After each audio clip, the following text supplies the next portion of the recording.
धर्म, अध्यात्म आणि समाजसेवा यांचा परस्पर संबंध अधोरेखित करत ग्रामस्थांच्या प्रेमामुळेच जनसेवेची प्रेरणा मिळत असल्याचे प्रतिपादन आमदार अमोल खताळ यांनी केले.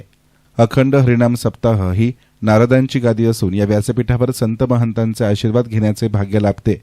त्या आशीर्वादाच्याच बळावर गेल्या 1.5 वर्षांपासून ऊन वारा पाऊस आणि संकटांची पर्वा न करता जनतेच्या सेवेसाठी कार्यरत आहे.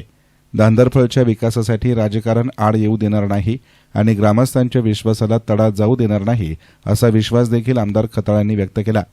धांदरफळ खुर्द येथे अधिक मासानिमित्त आयोजित अखंड हरिनाम सप्ताहानिमित्त दीपोत्सवाचं आयोजन करण्यात आलं होतं. यावेळी आमदार खताळ आणि त्यांच्या पत्नी नीलम यांच्या हस्ते दीपप्रज्वलन करून दीपोत्सव साजरा करण्यात आला.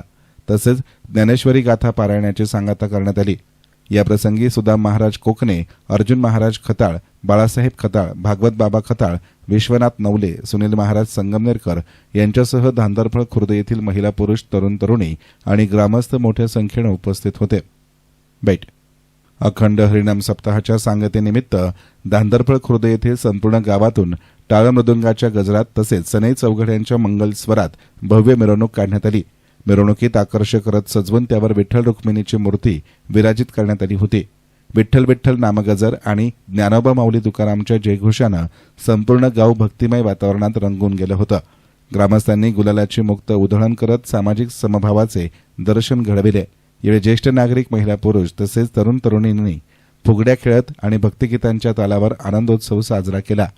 यस्तान मीडियासाठी प्रतिनिधी गोरक्षनेहे, संगमनेर.